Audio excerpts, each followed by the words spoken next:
Ladies and gentlemen, these days, when our laptop or cell phone show low battery, we run towards the power socket as if our life depended on these devices.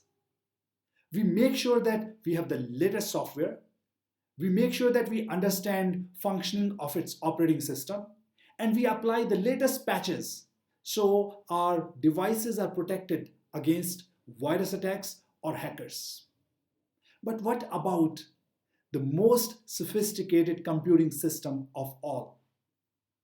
Yes, I'm talking about our mind, or what I call as inner operating system.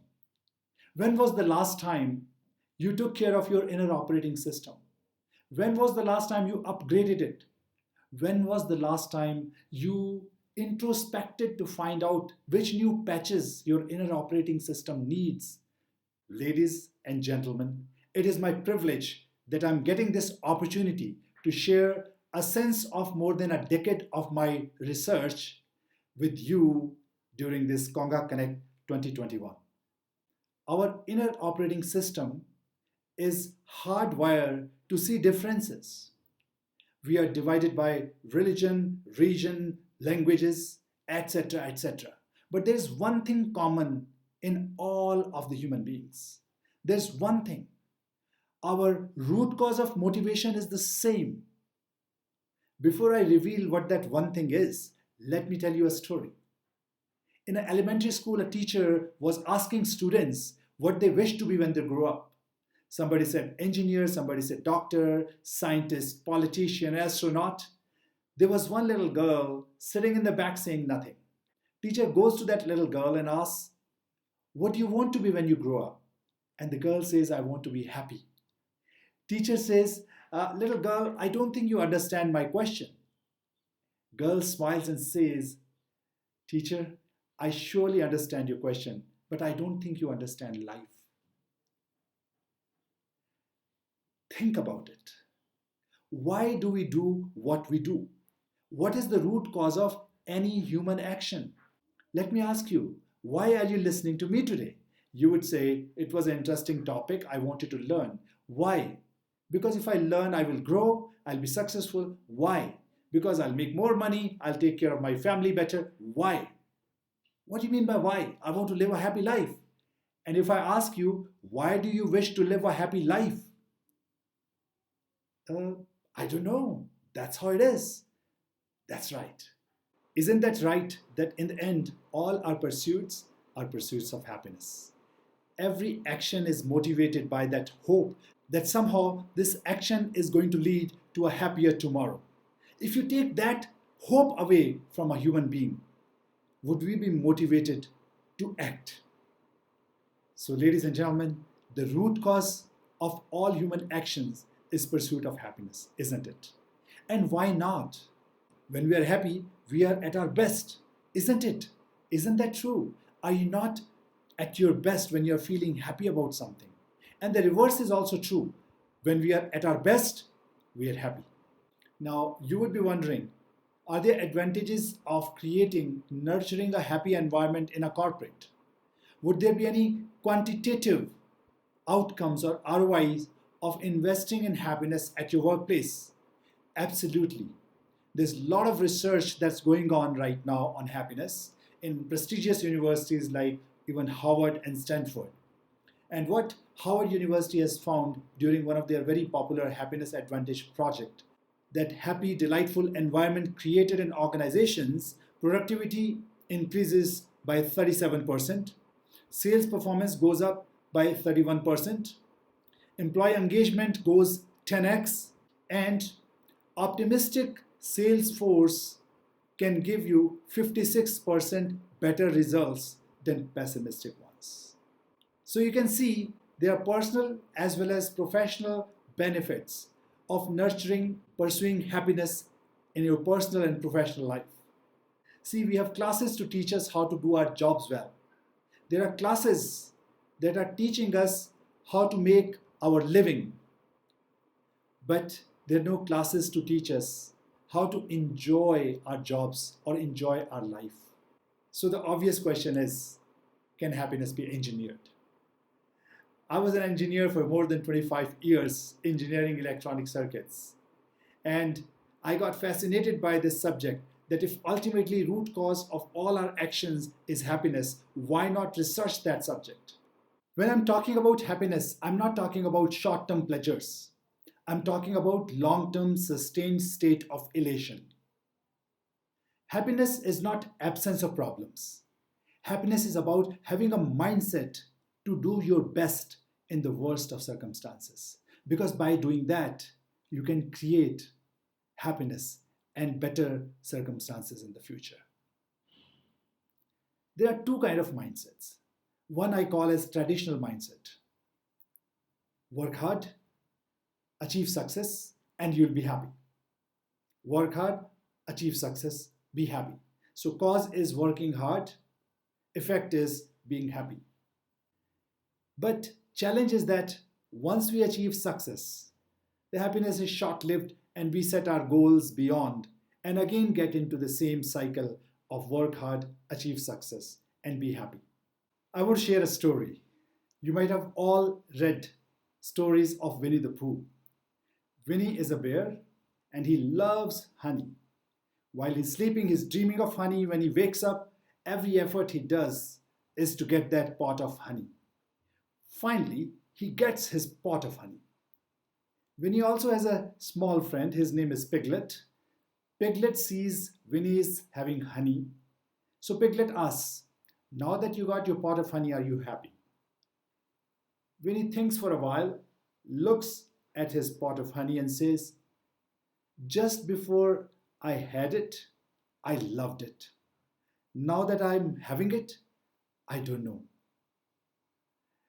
Isn't that the case with all of us as well? We also have our pot of honey, the bigger house, that boat that we want to buy, the new vehicle that we want to buy, that vacation that we want to plan. And we are always chasing our pot of honey. So what is then the second mindset that I'm talking about? I call it happiness mindset. And happiness mindset is that purpose of having this life is enjoying every moment. I'm not talking about living for joy. I'm talking about living in joy. Trying to enjoy everything that we do. And when we enjoy what we do, neurologically we know we are more creative. Because when we are stressed, when we are not enjoying something we are doing, we are actually under threat, perceived threat, or our fight and flight behavior gets invoked, and we are not able to think divergently or creatively. So when we are happy, we are at our best, and we are also innovative at that time. So when we are happy and innovative, the outcome is experiences of success. So if you see the two mindsets, in first, happiness was the byproduct. In the happiness mindset, the purpose of living and doing everything that we are doing is our intent of living in joy. So the way to happiness is actually happiness on the way. Most of the time, we have this debate going on. Do we love our job? And I was listening to this one research where it was said that only 13% of people in America actually love their job. So what are the 87% doing? And what does happiness mindset say? It is all about taking a job and making it lovable. So if you are not lucky enough to do what you love, you have an opportunity to start loving what you're doing. And that's how you start living in joy. And yes, I was able to put together a framework to help you engineer happiness in your life. See, happiness is a feeling.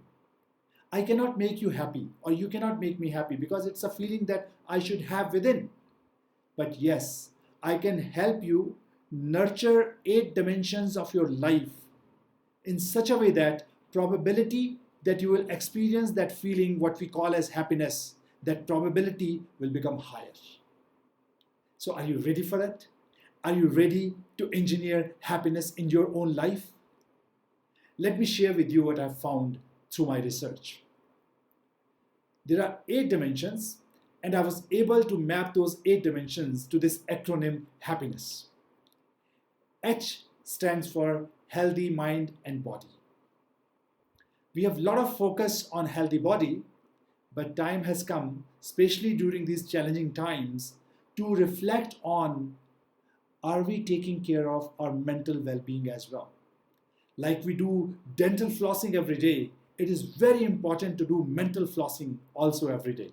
And how do you do mental flossing? By listening to something positive, by reading something positive, by talking to people about something that uplifts you, rejuvenates you. So that is H, healthy body and mind. A in happiness acronym stands for amicable relationship. We are human beings. We are social people. We are social beings. So until we have amicable relationships within our workspace, within our personal space, and within ourselves, it is difficult to create an environment for happiness. So amicable relationship is very, very important. In an island in Japan, Okinawa, you might have read or heard about it, people live more than 100 years. And one of the keys to why they live that long is they maintain very healthy relationships. P stands for purposeful life. Unless we have a reason to wake up, a good reason to live, we will not be even motivated to maintain good health, isn't it? So purpose is very important. Second P stands for pursuit of excellence. It's all about growth, growing, because when we learn, we grow, else we age. Whether this is true for an individual as well as for an organization. I stands for inter-role harmony. Are you able to balance all the roles in your life? I'm being a father, a son, husband, a professional. Am I able to create harmony among all these roles? Because without that harmony, again, happiness would be elusive. N stands for needful prosperity. People often ask me, isn't money important for happy life? See, money by itself does not bring happiness. What you do with the money brings happiness. Needful prosperity is all about understanding what is required for you. Because like it is said, there's enough for our needs, but never enough for our greed. So once we understand our needs are fulfilled, our quality of life is maintained, do we have willingness to share what we have with those who are underprivileged, need it more? People often ask me, what is the easiest way of experiencing happiness? And I think the secret is doing for someone something without expecting anything back. And even greater happiness comes from doing something for someone who for sure cannot do anything back to you. That is prosperity. You don't have to be super rich to be prosperous. E stands for efficient time, energy, and attention management. If we are not able to manage our time, energy, and attention, then we'll not be able to take care of these 6 factors of happiness well. So managing time is very, very important. And finally, S stands for stress management. If other factors were providing buoyancy to your boat of happiness, stress can cause hole and leakage. So stress management is very important. And time and stress, they are very interestingly related to rest of the factors. If we cannot manage time well, we'll not be able to manage other 6 factors of happiness. And that will result in stress. And you can see there's a vicious cycle here. So I hope you will think about these 8 dimensions in your life. And here I'm sharing with you Wheel of Happiness. You can mark your rating of where do you think you stand in your own life. That will give you an idea of which dimension of life you can focus on to grow, thrive, and feel happy. Whatever I've shared with you so far, I want to summarize that in the form of this one story. A person who is an avid hiker, he is hiking in a very tough terrain, which is filled with snow and gigantic mountains. But his goal is to reach that peak, that top. And to conquer that peak was his goal. Every time he fumbled, he was feeling tired, he would look at that peak, and that goal will inspire him to go on. By chance, one of his friends was flying by in a helicopter, and he looked down and saw this person hiking alone in such a rugged terrain. Must be my crazy friend. He is crazy enough to do all this. So this person lands his helicopter next to this hiker and asks him, "What are you doing? You look so tired." But the man says, "No, my goal is to go on top of that peak. I want to conquer that peak." The man with the helicopter tells his friend, "If your goal is to go to the top of that mountain, reach that peak, why don't you get in? Get inside my helicopter. I'll drop you there within few minutes." Let me ask you a question. If you were that hiker, would you sit in that helicopter? The hiker friend suddenly realizes that it is not that he wants to reach on the peak. That's not his goal. His goal is to enjoy this environment, this ambience, enjoy this challenge. Testing himself was what he was here for. And that peak was merely a means to achieve his goal. Think about this story in your own life. So many times it happens that we think of means as goals and goals as means. Money is not the goal of living life. It is just a means of living a happy life. Happiness is the goal, and everything else in our life is a means to achieve that goal. Finally, let me ask you 3 questions. 3 very important questions. First question: are you feeling happy today? Whatever your attributes of happiness are, considering all those, are you feeling happy today? Easy one, right? Second question: why? If you are feeling happy, why? If you are not feeling happy, why? And if you say, "I don't know," why not? See, we all want to feel happy, but many times we have not pondered upon what are the factors that we consider critical for our happiness in our own life. I hope the nuggets that I've shared with you today and the framework that I shared will help you create blueprint of engineering happiness in your personal and professional life. And now the third and final question, and a very important one. Whatever your level of happiness is right now, what is that one thing that you can do to feel happier than how you feel right now? What is that one thing? For me, it is gratitude. It is appreciating someone. It is appreciating my own life. It instantly puts me in positive mindset or positive state of mind.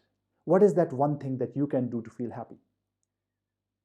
And if you have figured that out, what stops you from doing that right now, right away, so you can live a happier life?